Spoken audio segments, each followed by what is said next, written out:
Hey YouTube, so today we have another unboxing video.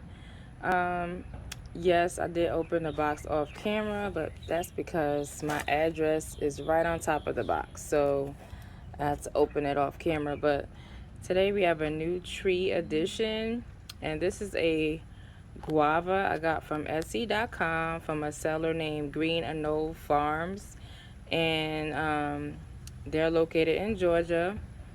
And from what I saw, he's selling or she's selling like collector trees and plants, things that you don't normally see online. So it's cool.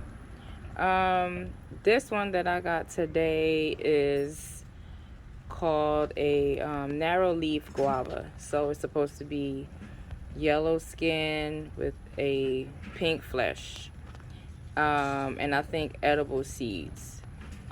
So that's what I got from them. And let me stand it up right so you can see the full tree. So here it is.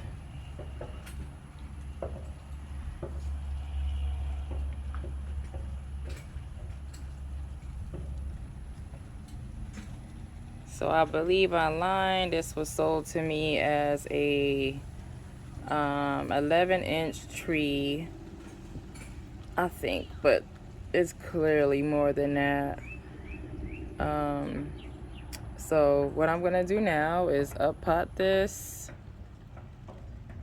and it badly needs a stake, and stake it up, water it in, and we'll be good to go. So thank you guys for watching my unboxing, and I will put the seller's information in the description box, and you guys have a good day.